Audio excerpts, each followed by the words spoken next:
You thought it was just a flower, something to brighten the room, soften the window, fill the silence with beauty. But some flowers don't bloom for you. They bloom for what hasn't let go. There's a reason certain rooms in your home feel colder, heavier, even when the sun is out and the lights are on. There's a reason you sleep less soundly, argue more often, or feel like something is pulling at your joy.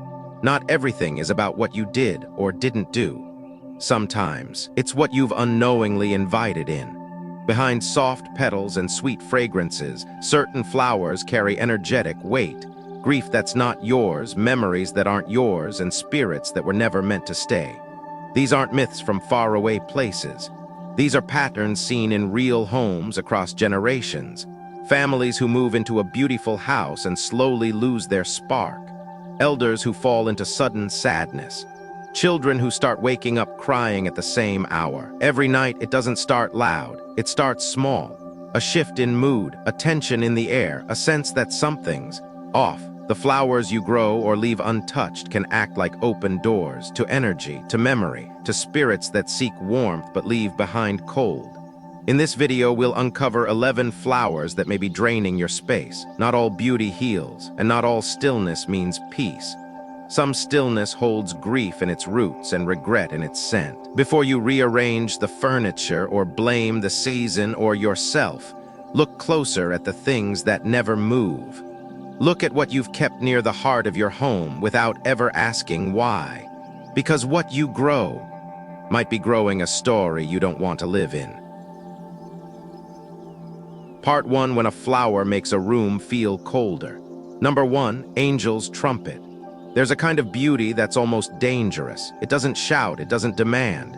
It simply sits there, delicate and haunting, like a song you half remember from a dream you wish you could forget. Angel's Trumpet is that kind of beauty. Pale, cascading blossoms that hang like soft bells, innocent at first glance. But something about them feels too still, too silent. And that silence isn't peace, it's presence.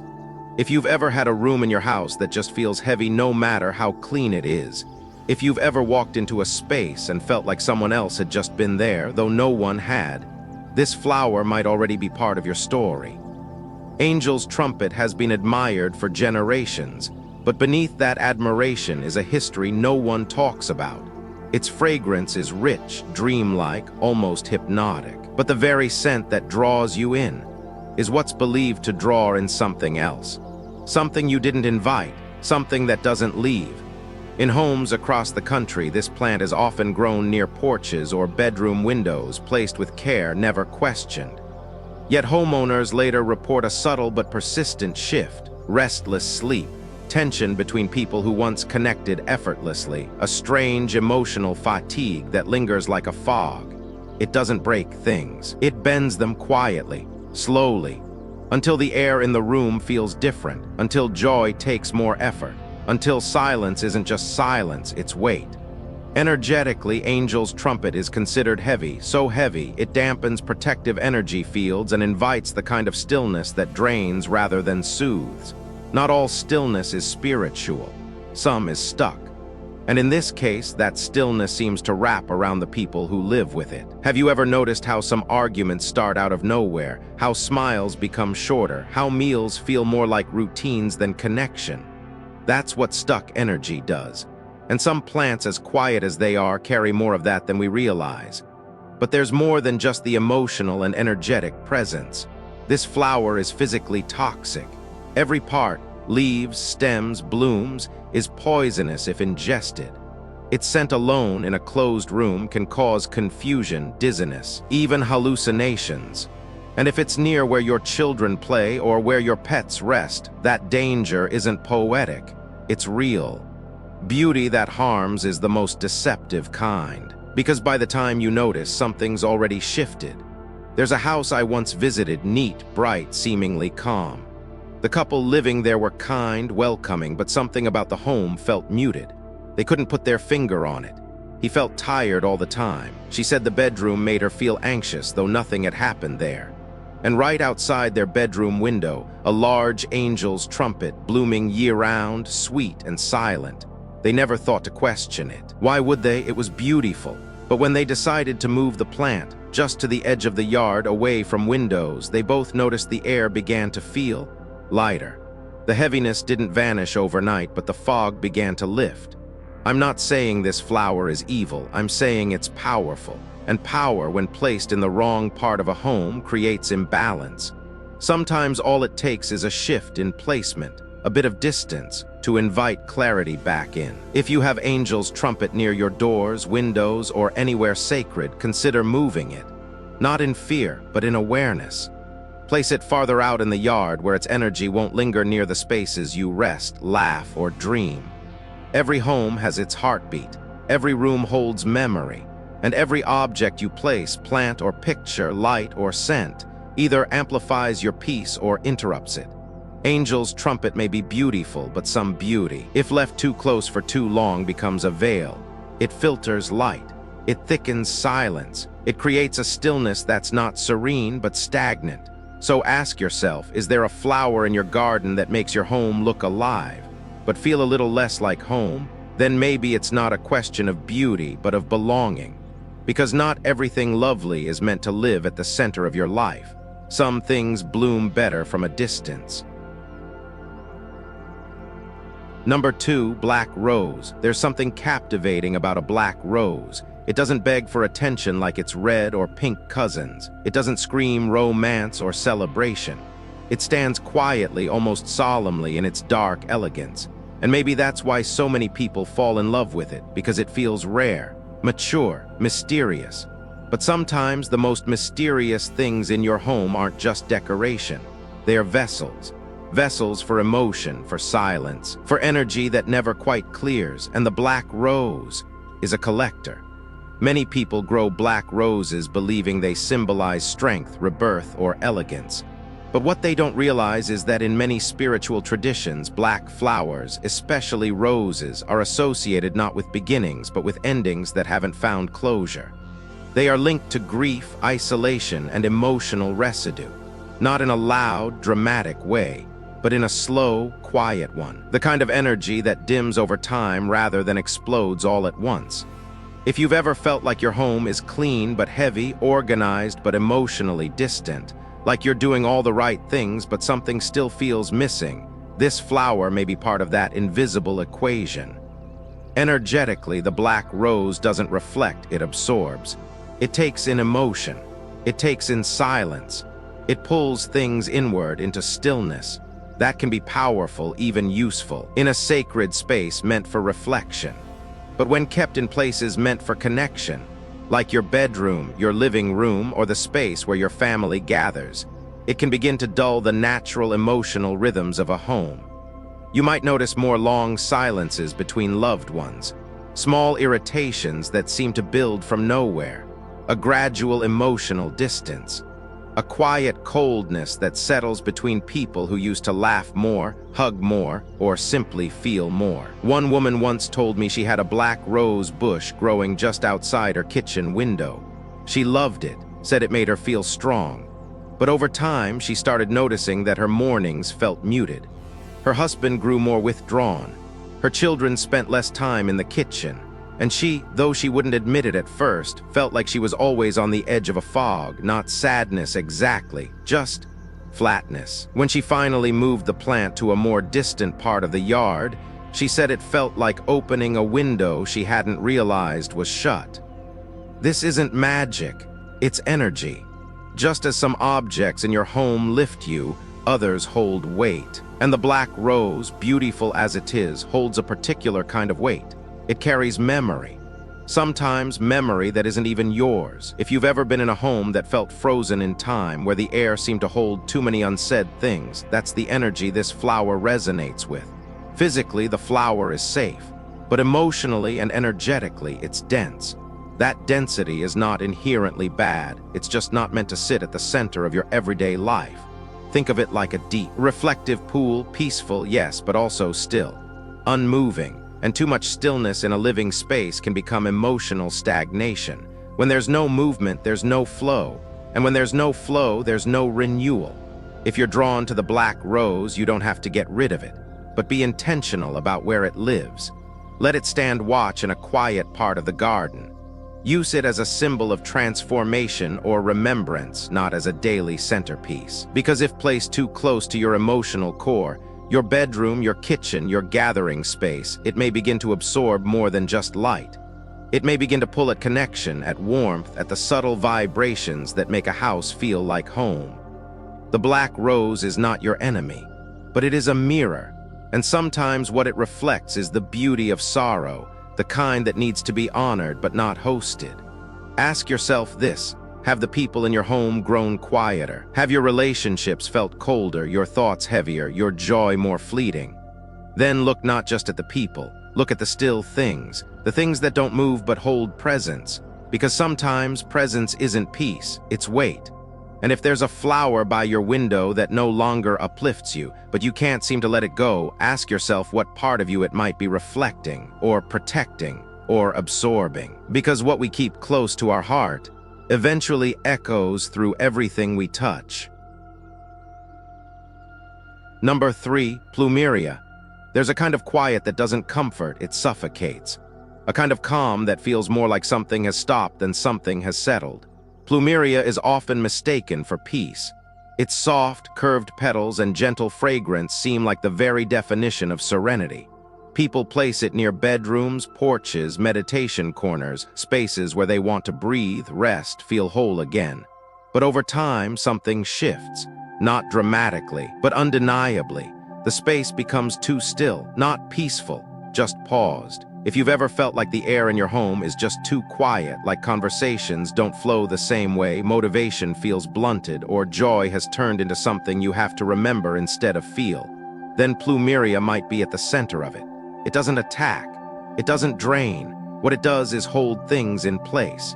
And sometimes what it holds is heaviness you don't know you're carrying. In many traditions, Plumeria is used as a symbol of remembrance, offered in places of mourning or spiritual transition. It's a flower often found in cemeteries, at altars, near shrines. It has nothing to do with evil or darkness, but it is deeply connected to stillness. And when placed too close to areas meant for movement, like your kitchen, your living room, or even your bed, it begins to slow things down. Thought, emotion, energy, life. One woman I spoke with kept a small Plumeria plant in her bedroom. It was her favorite flower. She said it made her feel calm, but that calm over time became something else. Her mornings lost their clarity. She started sleeping longer but waking up more tired. Her creative work stalled, and her relationship with her partner, once full of conversation, drifted into long stretches of silence. Nothing was wrong, but nothing was fully right either. That's the energy Plumeria can carry. It's like a soft hand over your shoulder, reassuring at first, but eventually holding you in place. You may not even realize you're not moving forward until you try, and when you do, the weight reveals itself. It's not dramatic, it's subtle, which makes it harder to recognize and even harder to name. Energetically, Plumeria emits a low, heavy vibration. That isn't inherently negative. In fact, in the right place, a garden for reflection, a quiet sanctuary, a memorial, it can be deeply grounding. But in the heart of a living home where energy needs to rise, connect, and circulate, it can become too much. Too soft, too still, that stillness becomes a ceiling. It lowers the emotional volume of the house. You start noticing fewer smiles, shorter conversations, more blank stares at nothing in particular. It becomes harder to plan, to create, to express, even if everything looks fine on the surface. This kind of energy especially affects those who are sensitive, children, the elderly, or anyone going through a vulnerable phase. For them, a space that lacks brightness, movement, or emotional uplift becomes a kind of emotional cocoon. Not one that heals, but one that hides. And when a home becomes a hiding place, the people in it begin to shrink. So if you have Plumeria in or near your bedroom, near your entryway, or in places where life is meant to flow, look not at the flower's beauty, but at its effect. Ask yourself how the room feels, not how it looks. Ask how you've been sleeping, how you've been feeling in your own skin. Ask how long it's been since the house felt alive, not just quiet. And if something clicks, if a memory stirs, or a room suddenly feels colder when you walk back in, don't panic. Just move the plant, respectfully, intentionally. Shift it to a part of the garden where quiet is welcome, where reflection is sacred, where stillness is the goal, not the consequence. You don't have to get rid of it. You just have to give it the right place to be what it truly is. Because peace and stillness are not the same. Peace moves, it breathes, it lets in laughter, love, and change. Stillness, when misplaced, becomes numbness, and numbness is not healing, it's delay. So if your home has been feeling quiet in all the wrong ways, if your energy feels flat, your thoughts slow, your joy hard to access, maybe it's time to look at what's not moving. What's sitting beautifully, quietly, but never shifts. Maybe the flower you planted for peace is asking you, in its own silent way, to let your home breathe again. Part 2: Flowers that blur the line between worlds. Number 4. Red spider lily. Some flowers don't just bloom, they arrive, like a memory you didn't ask for, like a presence you can't quite explain. The red spider lily is one of those flowers, striking, elegant, almost unreal, with long, thread-like petals that stretch outward like reaching hands. You don't forget this flower once you've seen it, and maybe that's the point. It doesn't want to be forgotten, because forgetting is exactly what it resists. In many homes, this flower is admired for its deep red color and exotic look. It seems dramatic, unique, a conversation piece. But what few people realize is that this flower is more than ornamental. It is symbolic, not of life, but of parting, of transitions that were never completed, of love that ended too soon, of energy that lingers because it hasn't found a way forward. If you've ever had the sense that something in your home is suspended, that time doesn't quite move in one room, or that certain emotions return again and again like a loop, this flower might be more involved than you think. The red spider lily is often associated with the space between worlds, a liminal space. It's not about ghosts in the Hollywood sense. It's about energetic residue, grief, regret, memory that hasn't fully let go. And when a flower holds that kind of energy, and you place it near a doorway, a window, or any threshold space, what you may be doing without realizing it is inviting that energy in. Not maliciously, not dramatically, just quietly, consistently, until one day you realize you're living with it.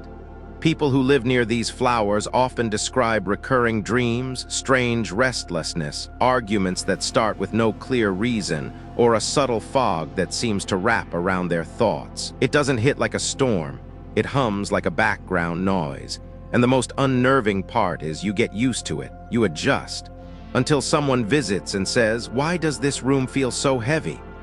Energetically, the red spider lily is tied to unresolved emotion, especially around separation. Think of all the relationships in your life that ended without closure, all the moments where someone left but something stayed. That's what this flower mirrors. Its petals look like flames curling in on themselves. Beautiful, yes, but they don't reach out to open. They circle inward. It's a bloom that closes in instead of expanding out. And in energy work, that inward pull is the signature of sorrow. There's a story of a couple who planted this flower along the fence line of their backyard, thinking it was a beautiful accent. They didn't know its history or what it symbolized. Over time, their daughter began having vivid nightmares, always involving water, always someone calling her from a distance. The parents started to bicker more. Finances became unstable, nothing extreme, but the tone of the house changed. The wife said it felt like the house wasn't just theirs anymore. And when they finally removed the flowers and cleansed the area with light and sound, the shift was noticeable, almost immediate. That's the thing. Most of these energetic imbalances aren't about fear, they're about awareness. The red spider lily doesn't hurt you, it reflects you. And sometimes what it reflects is the part of your past or your lineage that hasn't been fully honored or fully released. It becomes a symbol of what's unfinished. And when we live too close to what's unfinished, our own progress slows, our clarity dims, our spirit gets tangled in threads we never meant to weave. If you already have this flower near your home, there's no need to panic. You don't have to rip it from the ground or throw it away, but you should move it respectfully. Place it in a space designed for remembrance, not in spaces meant for movement, rest, or gathering. Cleanse the area with incense, chimes, or sunlight. Speak aloud a blessing if you wish. Not to drive anything out, but to release what no longer belongs. Because sometimes what lingers isn't trying to scare you. It's trying to be seen, and once it's acknowledged, it can leave. But it won't leave if it's rooted at your doorstep, or blooming beside your bed, or soaking in the afternoon light where your children play. Energy is sensitive, it's responsive, it listens, even when you don't speak. So ask yourself, what are the flowers around your home listening to? What do they echo, and do they bloom for life or for what hasn't fully let go? Number 5, Camellia. Not every silence in a home is peaceful. Some silence feels like waiting, like a pause that never ends. And some flowers carry that silence with them, not because they are dangerous, but because they hold space for things that haven't moved on. Camellia is one of those flowers. At first glance, it's perfect. Glossy leaves, delicate petals, soft symmetry that feels like porcelain in bloom. People love it for its elegance, its restraint. It doesn't demand attention. It doesn't scream color, it just exists, calmly, gracefully. But sometimes what we think of as grace is actually grief, dressed well enough that we stop questioning it. And the camellia, it's beautiful, but it's heavy. This flower has long been a symbol of solitude. In certain traditions, it's offered in moments of remembrance. It's used to honor the unseen, the unspoken, the unresolved. And while it may not carry the dramatic legends of other flowers, its energy is quieter and more dangerous because of that. It doesn't shout imbalance, it absorbs it, and then it holds it, right there in the corners of your home. If you've ever had a space in your house that seems too still, even when people are around, if there's a room that feels muted, conversations that trail off too easily, or a persistent emotional distance between you and the people you love, the presence of camellia could be worth considering. This isn't superstition, it's sensitivity. Homes are emotional ecosystems, and this flower, while lovely, can slowly act like a mirror, reflecting loneliness even when you're surrounded by others. What makes it tricky is that it doesn't feel bad. It doesn't trigger nightmares or conflict. It just lowers the emotional temperature. It creates a soft quietness, especially noticeable in families with older adults or people recovering from grief. You might see more silence during dinner, fewer spontaneous hugs, a sense of distance that no one talks about. The camellia sits nearby, blooming quietly, silently gathering the weight no one knows they're carrying. One man kept camellias just outside his kitchen window. He said they reminded him of his mother, who had passed the year before. They made him feel close to her. But as time passed, he noticed the house felt, paused. He didn't play music anymore. The laughter that used to spill from the kitchen slowly dried up. His grandkids didn't want to stay over as often. Nothing was wrong, but nothing felt right. When asked if he'd consider moving the plant, he hesitated. It was sentimental, sacred even, but eventually he did, not to forget, but to relocate that energy to a space meant for memory, not movement. Within weeks, something shifted. The air felt lighter, and the kitchen began to sound like life again. Camellia energetically isn't harmful, but it's emotionally dense. It holds quiet, it holds longing. And when placed in the center of a home, especially near bedrooms, family gathering spaces, or children's play areas, it can soften the vibrancy of life without you realizing. And softness, when it dulls everything else, becomes a kind of sorrow. If you have camellia plants near your main living areas and you've noticed a sense of stillness that feels more like disconnect, try moving the plant to a memorial garden, a corner of your yard, or near a reflective space like a bench or an altar. Pair it with plants that carry uplifting energy like lavender, rosemary, or even sunflowers. Balance isn't about removal, it's about placement. Some energies don't belong everywhere. Some are meant to hold memory. Others are meant to spark life. Confusing the two invites imbalance. And always cleanse the space gently. Light a candle, let fresh air in. Ring a bell. Speak gratitude for what the flower helped you remember, and then help your home remember how to feel again. Because no matter how beautiful something is, if it's holding space that your joy is supposed to live in, then it's holding the wrong role. So if the silence in your home doesn't feel restful, if it feels heavy, lingering, or subtly sad, look at what you've planted, what you've placed, what you've chosen to live with. Camellia may be standing watch over a chapter that already ended. And maybe it's time to start writing a new one. Number 6. Night-blooming jasmine. Most flowers bloom for the light. They stretch toward the sun, open with the day and close when the world quiets. But night-blooming jasmine does the opposite. It waits. It stays hidden while the world is awake, and only when the night settles in, when your guard is down, when your home begins to dim, does it begin to open. And that opening, as soft and sweet as it may smell, is not always a blessing. The scent of night-blooming jasmine is unmistakable, rich, sweet, intoxicating. It's the kind of fragrance that makes you pause, that lingers on your clothes, your curtains, your memory. But that scent doesn't just move through air. In spiritual energy work, it's believed to move through thresholds, the space between what we can see and what we can't. And when that scent grows strongest while the rest of the world sleeps, what exactly is it calling to? This flower has long been associated with the hours between worlds.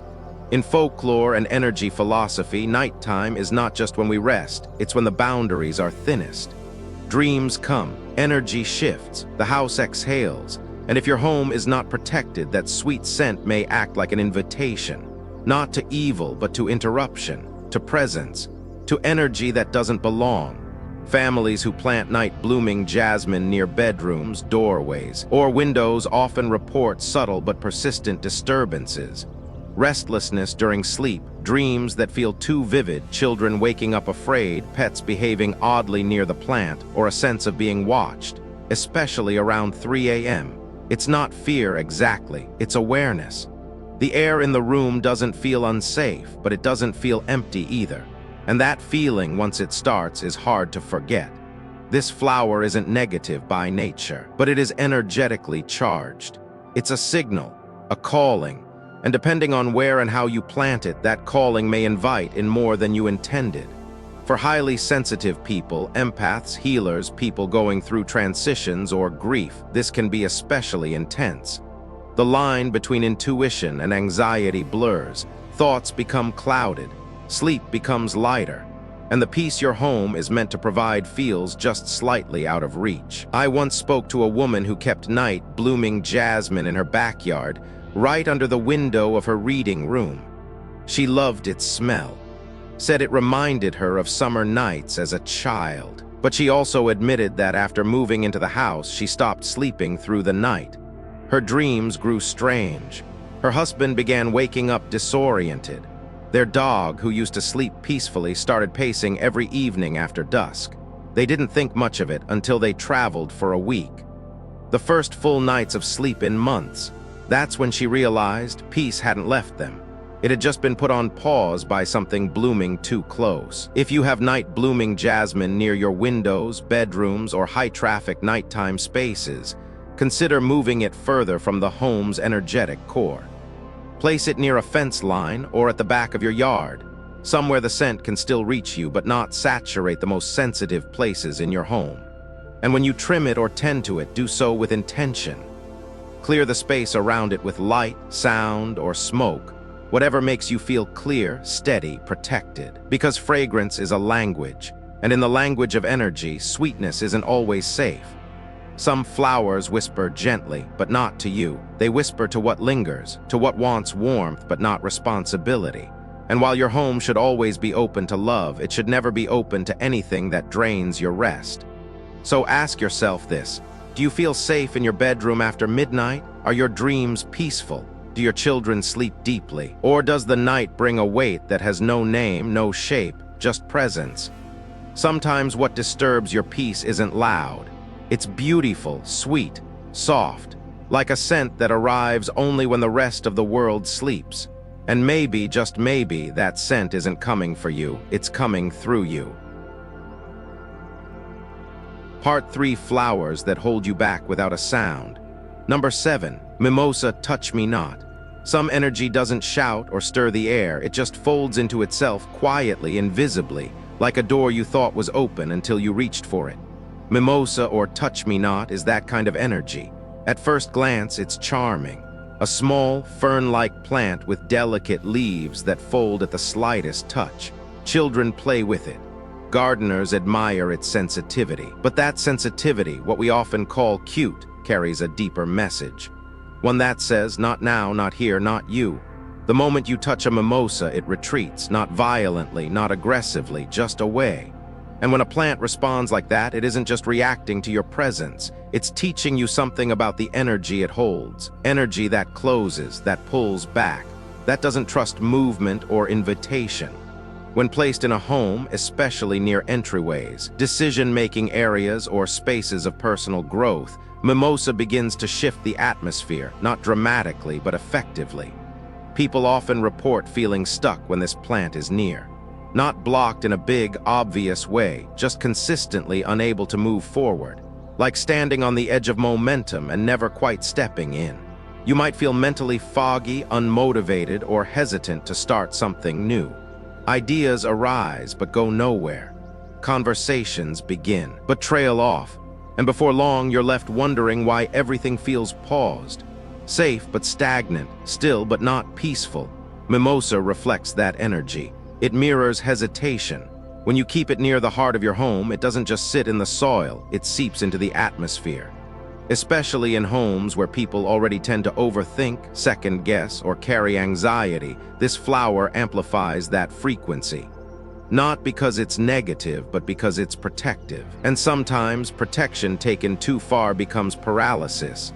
I knew someone who placed a potted mimosa near her home office window. She said it helped her slow down and reflect. But within weeks, she found herself struggling to make decisions, everything from what to wear to whether to take a new client. She journaled more but acted less. Her days became quiet loops of thought and hesitation. It took her months to realize that the stillness wasn't helping her reflect. It was keeping her from choosing. The plant had trained her to retreat from touch, from movement, from change. In energy work, mimosa is said to suppress what we call wood energy, growth, drive, forward motion. When suppressed, life feels blurry, like you're walking through a fog that never quite lifts.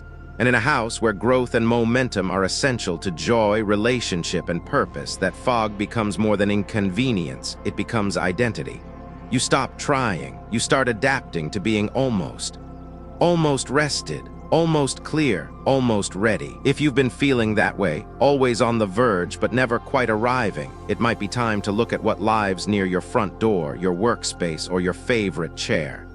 Is it a plant that folds away when approached, that teaches you to pull back without ever saying a word? If so, you don't need to destroy it. Mimosa isn't the enemy, it's a symbol, but symbols should be placed where they serve your intention. If you keep a mimosa, let it live on the edge of your garden, in a quiet place of reflection, not in a space meant for action. And if you feel its presence lingering after you move it, cleanse the area gently. Let in light. Use sound. Move the air. Remind the room it's safe to move forward again. Because sometimes what's holding you back isn't your fear, it's your space echoing that fear back to you. Through leaves that close before contact. Through energy that whispers, not yet. Through beauty that teaches you how to hide instead of how to grow. Your home should open for you. It should reflect your readiness, not your retreat. And the things you place near your heart, your doors, your work, your sleep, should remind you you're allowed to move, to change, to begin. So if your life feels like it's hesitating, look for the things that flinch when touched. And ask yourself, am I protecting myself, or am I just afraid to bloom?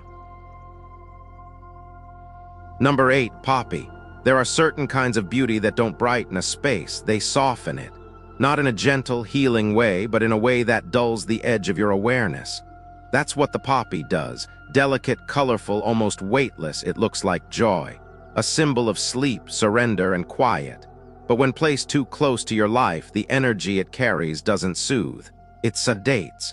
And when your home begins to feel emotionally blurry, like you're drifting through your own days, the poppy may be blooming too close. It's easy to love the poppy. Its petals are thin as breath. Its colors warm, romantic, dreamlike.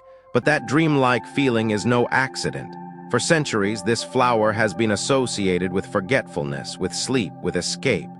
Its essence is tied to opium, a substance that quiets pain, yes, but also disconnects you from presence, from clarity, from decision. And while a single bloom in a peaceful garden might carry no harm when grown too close to the places where you think, feel, or rest, its influence begins to seep in, soft and slow. The thing about the poppy's energy is that it doesn't make you feel bad. It just makes you feel less. Less sharp, less motivated, less yourself. You might find that your goals feel harder to reach, not because anything is blocking you, but because you don't feel like reaching. Ideas fade quickly. Moods blur. Rest no longer refreshes, and the days begin to pass like soft copies of the one before.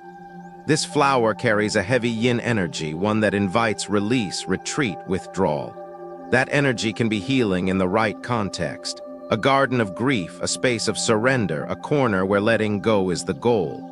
But in the center of your home, your bedroom, your desk, your living room where energy needs to rise and lift and inspire, it slowly erodes your inner rhythm. One woman had a planter of poppies on her balcony just outside her home office. She said it helped her feel calm while writing. But over time, her creativity dried up. She couldn't finish projects. Her thoughts lost shape. She spent more time staring at the floor than at her screen.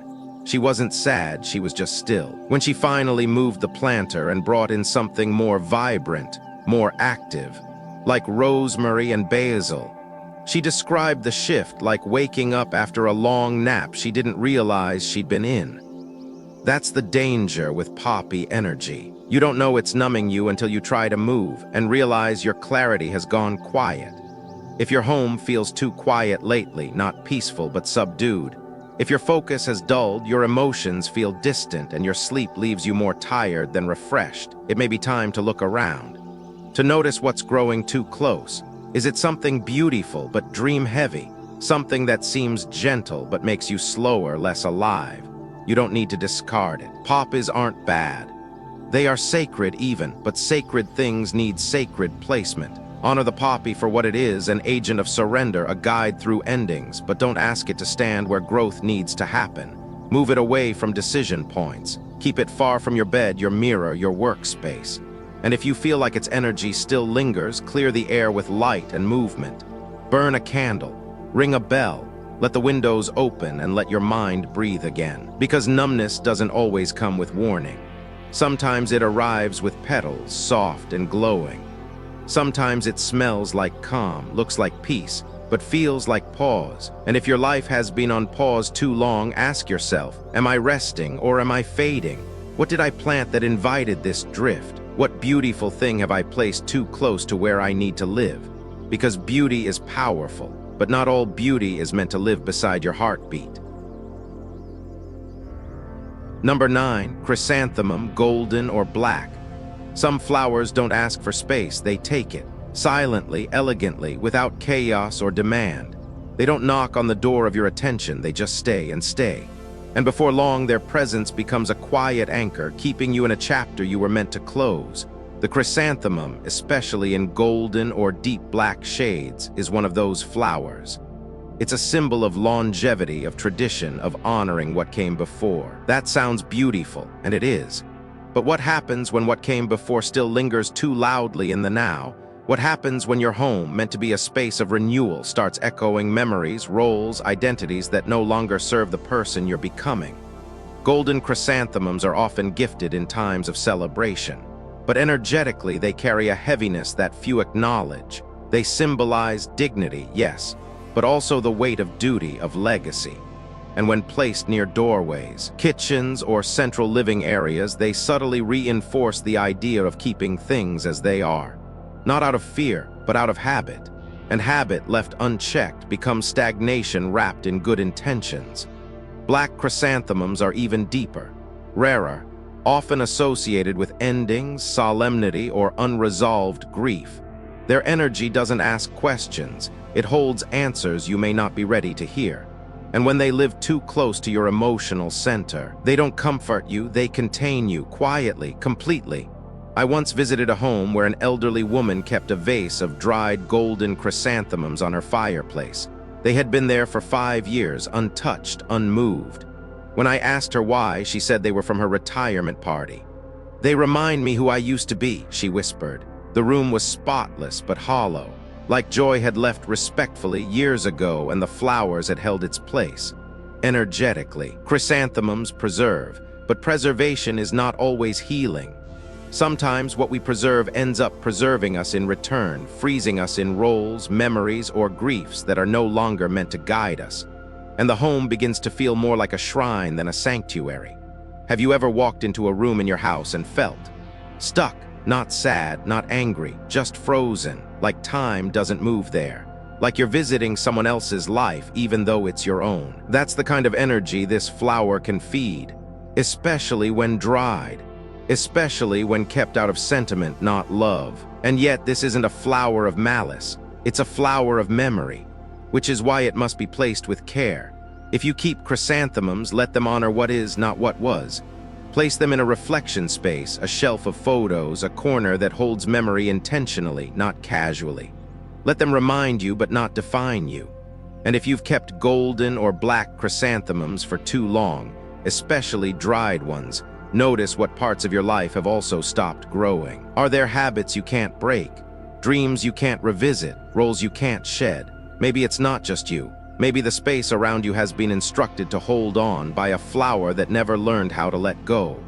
Cleanse the area gently. Let air and light pass through. And if you choose to part with them, do so with gratitude. Say goodbye like you would to an old season, not with regret, but with reverence. Because a home should reflect who you are becoming, not only who you've been. And if your space feels too anchored in a story that no longer fits, maybe it's time to ask, what have I been preserving out of duty, out of memory, out of fear, that's quietly been preserving me? Part 4, flowers that block money, love, and clarity. Number 10, oleander. There's a kind of beauty that feels too perfect, too composed, like a guest who compliments the room while noticing every flaw. Oleander is that kind of beauty, smooth, polished, blooming without apology. It looks like strength, confidence even. But beneath that bloom is something else, a warning wrapped in silk. People plant oleander because it thrives, it's resistant, evergreen, its blossoms last. It needs little and gives much at first glance. But in the quiet language of energy, what oleander gives with one hand, it takes back with the other. Because when a flower holds its own poison, it changes the air around it, even in silence. In practical terms, we know oleander is toxic, every part of it. But toxicity and energy isn't just about the body. It's about the field, the subtle space between things. And oleander, when grown too close to a home's heart, especially entryways, living spaces, or corners meant for emotional openness, doesn't just hold its beauty, it holds back flow. Flow of love, of ideas, of clarity. It fills the space with a kind of polished tension where everything looks fine but feels off. Couples who keep oleander inside of their bedroom windows often describe a distance that grows wordlessly, not from conflict, but from a quiet, consistent misalignment. Money flows in but disappears. Plans begin but don't hold. Arguments feel heavier.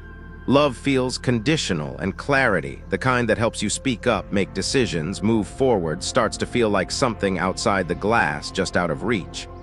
This is the flower of withheld softness. It blooms in its own time. It doesn't adapt to your energy, you adapt to it. And when we let something that inflexible root too close, our emotional world begins to reflect that same posture. Strong on the surface, strained underneath. There's a woman I once worked with who kept a thriving oleander hedge along her front yard. She said it made the house look contained, professional. And it did. But she also hadn't had a guest in years. Her business plateaued. Her sleep was light, her thoughts rigid. She described her home as a place that holds me but never meets me. That's the energy of oleander. It gives shape but not space. And in the energy of abundance, whether that's wealth, connection, or emotional healing, space is everything. Oleander's presence narrows it, not by malice, but by design. If you feel like your home is stuck on pause, where effort doesn't equal progress, where love feels tight, where creativity comes in short bursts and then vanishes, look for what's planted near your thresholds. What stands tall but stiff? What holds its beauty like a boundary, not a bridge? If it's oleander, don't fear it, but move it. Let it be what it is outside the emotional field of your life, at the edge of your yard, away from where decisions are made, where sleep is sought, where hearts try to speak. And once it's moved, open the windows, let air pass through, reclaim softness, because love, money, and clarity aren't built in tension. They grow where there's give, where the space bends, where beauty isn't perfection but presence. Ask yourself, is the energy around you thriving or just tightly contained? Is your life moving or just managing? And is there a flower blooming in your garden that's too silent to warn you, but too strong to ignore? Number 11. Yellow apricot blossom out of season. There are flowers we bring home with hope in our hands, not because they're beautiful, but because we believe they'll change the energy. Yellow apricot blossom is one of those. It's a symbol, a wish, a gesture that says, let this year be better. But when something meant to represent abundance is placed in the wrong time, the wrong soil, or the wrong mood, it doesn't bless. It burdens. The yellow apricot blossom, known for its golden hue and hopeful energy, is tied deeply to prosperity. People place it near doors, kitchens, desks, places where they want luck to grow. And when in bloom at the right season, its energy is bright, optimistic, gently opening. But when kept out of season, when its petals fall early or its branches are forced to flower by artificial means, what you've brought into your space is no longer a symbol of joy. It's a mirror of resistance, of energy that's being pushed, not welcomed. Out-of-season energy is never neutral. It tells the story of impatience, of wanting something so badly that we try to force the conditions to match our desire. But energy doesn't bloom on command. And when you place a yellow apricot blossom in your home during the wrong time, especially when dry, plastic, or leftover from the past, it creates a silent dissonance. On the surface, it says, good luck. But underneath, it hums with urgency, with fear, with the subtle suggestion that your abundance must be chased, not received. People who keep these flowers in corners of their home, especially near entryways or financial spaces, often feel blocked in ways they can't explain. Money slips through their fingers, plans feel half-rooted, joy becomes performative, a kind of pressure fills the air. To smile, to try, to pretend it's all working, even when it's not. One man had kept a yellow blossom tree in his home office all year long. It had started as a New Year's gesture, but he didn't have the heart to remove it. It reminded him of hope. But over time, his work felt hollow. Deals collapsed.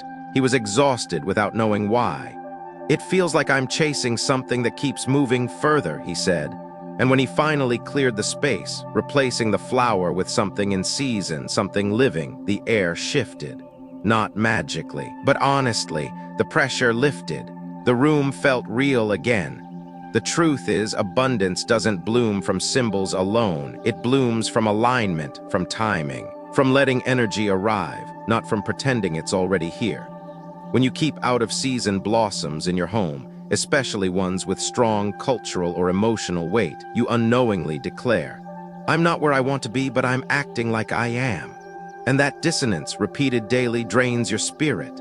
If you have yellow apricot blossoms out of season, real, artificial, dried, or plastic, look around your life. Is there an area where you're trying too hard to feel okay? Where you're pushing, performing, pretending? Are you exhausted, but can't explain why? This isn't about getting rid of the flower, it's about restoring right timing. Let go of what was meant for another season, store it with respect. Release it with gratitude, and plant something now, a living symbol of what's real today, not what you wish would bloom before it's ready. Because even good luck, when forced, folds inward. And even beauty, when out of season, becomes a weight. Ask yourself, what have I kept in bloom because I was afraid of what would happen if I let it rest? And then ask, what part of me is ready to rest so I can grow again? Part 5, what to do if they're already in your home. Maybe as you listened, you saw something familiar. A flower on your windowsill, a plant by your front door, something you brought in with good intentions, and now you're wondering if you've welcomed more than you meant to. Let's be clear, this is not about fear. This is about awareness. Energy shifts gently when intention returns. And the first step is not removal, it's noticing. Walk through your home, not like someone checking for problems, but like someone listening for silence. Where does the air feel heavier? Which corners feel still in the wrong way? Which rooms do you avoid without knowing why? These are the places to begin, not to fix, but to ask. Sit with the plant or flower in question, not like a skeptic, not like a believer. Just present, touch the leaves, breathe with it, ask gently. Are you holding something that no longer belongs here? And then listen, not for words, but for a feeling, a memory, a shift. If the answer is yes, if the space feels tight, stagnant, or emotionally loud, it may be time to move the plant. Not destroy, not fear, just relocate. Outside into a reflection space, a corner of your yard, somewhere it can hold memory without holding you. If it's artificial or dried and you sense it's holding grief or outdated energy, offer a farewell. You can light a candle, say a quiet thank you, and let it go, because some beauty is meant to visit, not stay. Then cleanse the space, open windows, let new air move through old corners. Light smoke, ring a bell, play soft music, place a bowl of water to catch stagnant emotion. These aren't rituals of magic, they are rituals of intention, of reclaiming, of telling your home you belong to the now, and so do I. Finally, invite in what you need now, not what you once wished for, not what tradition said should be there, but what your spirit is calling for: light, color, air, or simply space. Not every corner needs to be filled. Some of the most powerful healing begins with less. And remember, your home listens, not to your words, but to your willingness to feel. And when you feel ready to shift, it will shift with you. So if any of these flowers are already with you, breathe. You haven't done anything wrong, you're just awake now. And in that awareness, your home has already begun to heal. Maybe now you're looking at your home a little differently. Maybe you're remembering a flower in the corner, a scent that felt too heavy at night, a plant you kept just because. And maybe, just maybe, you're beginning to understand that your space hasn't been silent. It's been speaking, through air, through weight, through beauty that no longer nourishes. The truth is, our homes are living systems, not just structures of wood and stone, but reflections of memory, emotion, energy. And everything we place inside them says something back. Some flowers open us, some protect, some soothe, but others, without meaning to, hold us still, quietly, softly, in stories we've already outgrown. This video wasn't meant to scare you, it was meant to wake something, to bring light to what hides in plain sight. Because when we understand the language of our home, what lifts us, what drains us, we begin to reclaim our power to shape how we feel, how we heal, how we move forward. You don't need to be an expert to feel when something's off. You already know that cold room, that restless sleep, that heaviness in the morning. These aren't just moods, they are messages, and now you know how to listen. So to you, the woman who has given so much, held so much, kept the peace for others while carrying quiet questions of your own, thank you. Thank you for making space for this, for honoring your intuition, for staying with me all the way here. And if today's video stirred something, I hope it wasn't fear.